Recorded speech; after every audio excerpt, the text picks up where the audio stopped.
Hello दोस्तों, आपका हमारे चैनल अल्फ़ा माजरा एजुकेशन पर स्वागत है। जैसा कि आपको पता है, हमारे चैनल पर डेली करंट अफेयर के मोस्ट इम्पोर्टेंट क्वेश्चन कराए जाते हैं। तो आज हम अप्रैल के मोस्ट इम्पोर्टेंट क्वेश्चन करेंगे। जितने भी अप्रैल में मोस्ट इम्पोर्टेंट क्वेश्चन बनते हैं उनके बारे में हम रिवीजन करेंगे। तो चलते हैं आज के पहले क्वेश्चन की तरफ। कौन सा देश नवीनतम फीफा रैंकिंग में उच्च स्थान पर रहा है?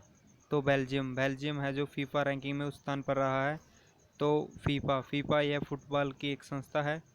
तो इसकी फीफा की फुल फॉर्म है federation international of football association, और इसका हेडक्वार्टर है ज्यूरिक में, जो स्विट्ज़रलैंड में पड़ता है।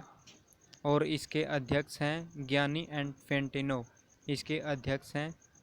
तो ये था फीफा रैंकिंग के बारे में, जो बेल्जियम इसमें टॉप पर है। तो चलते हैं नेक्स्ट क्वेश्चन की तरफ। हाल ही में पृथ्वी दिवस कब मनाया गया है? तो यह 22 अप्रैल को पृथ्वी दिवस मनाया गया है। और हम अप्रैल में जितने भी दिवस मनाए गए हैं, मेन से उनके बारे में बताता हूँ आपको, आप इनको नोट कर लीजिएगा। तो चलते हैं। 2 अप्रैल को विश्व आत्म केंद्रित जागरूकता दिवस मनाया गया। 5 अप्रैल को राष्ट्रीय समुद्री दिवस मनाया गया। 6 अप्रैल को अंतर्राष्ट्रीय खेल दिवस मनाया गया। 7 अप्रैल को विश्व स्वास्थ्य दिवस मनाया गया। 14 अप्रैल को डॉक्टर भीमराव अंबेडकर दिवस मनाया गया। 22 अप्रैल विश्व पृथ्वी दिवस। 24 अप्रैल को राष्ट्रीय पंचायती दिवस। 25 अप्रैल को विश्व मलेरिया दिवस। 29 अप्रैल को अंतर्राष्ट्रीय नृत्य दिवस। अगर दोस्तों आपको इसकी पीडीएफ चाहिए तो आप कमेंट कर सकते हैं हमारी वीडियो के नीचे। अगले क्वेश्चन पर चलते हैं। हाल ही में कोड इंडिया सेवा पोर्टल किसने लॉन्च किया है? तो यह स्वास्थ्य मंत्रालय ने लॉन्च किया है। अगला क्वेश्चन है, हाल ही में फीफा के हैशटैग वी विल विन अभियान में किस भारतीय को शामिल किया है? तो बाइंग चुंग भूटिया को इसमें शामिल किया है, जो असम से है। अगला क्वेश्चन है, हाल ही में किस राज्य को आधिकारिक तौर पर कोरोना मुक्त घोषित किया गया है? तो गोवा को अभी हाल ही में कोरोना को आधिकारिक तौर पर मुक्त कर दिया गया है। अगला क्वेश्चन है, हाल ही में किसे hashtag my book my friend अभियान का शुभारंभ किया है?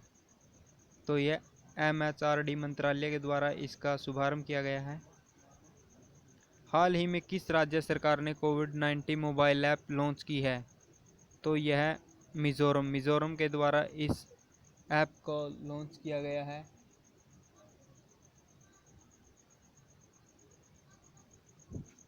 अगला क्वेश्चन है,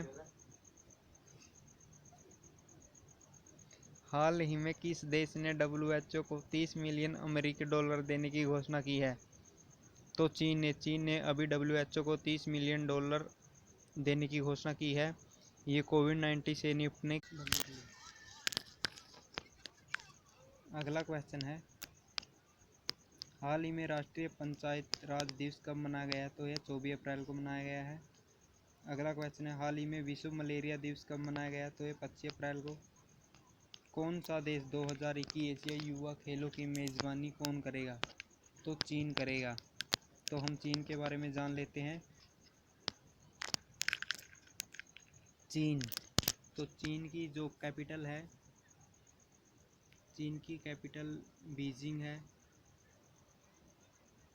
ये साफ नहीं लिखा जा रहा, तो दोस्तों मैं आपको वैसे ही बता देता हूँ। चीन की कैपिटल बीजिंग है, और जो चीन की करेंसी है वो रेनबिन भी है, और इसके जो राष्ट्रपति है शी जिनपिंग है।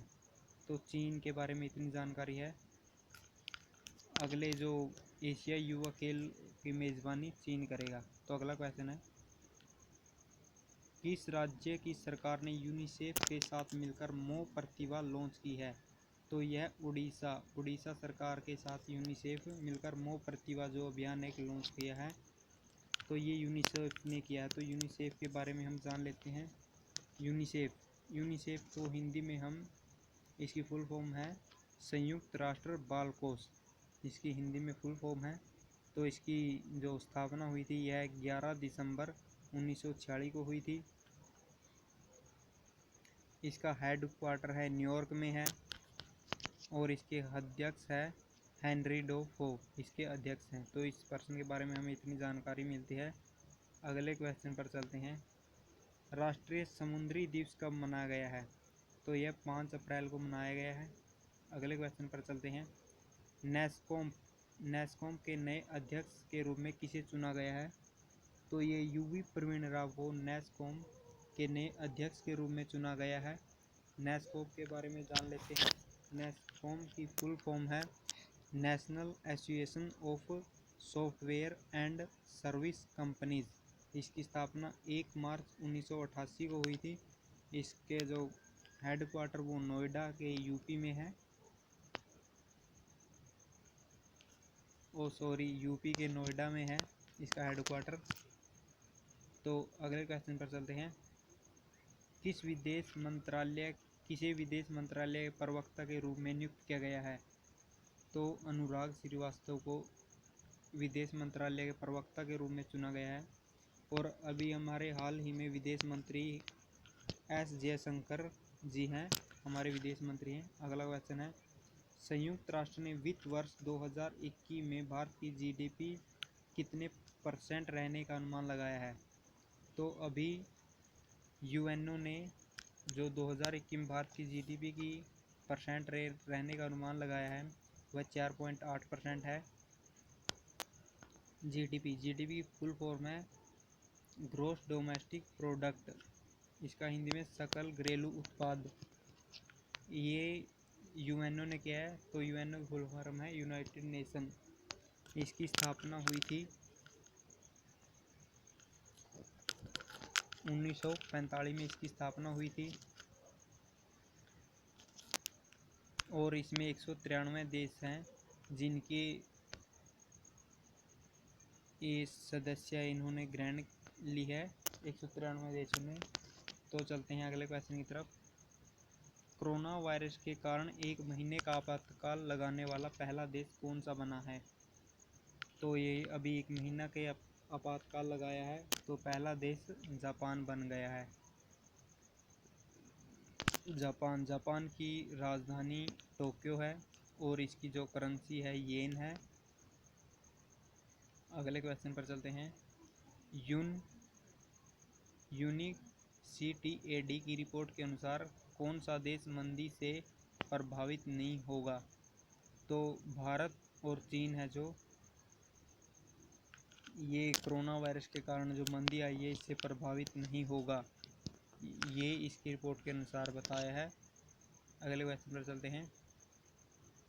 किस बैंक को पीएम के जो केयर फंड में दान की राशि को एकत्रित करने के लिए चुना गया है? उस बैंक का नाम है इंडियन ओवरसीज बैंक।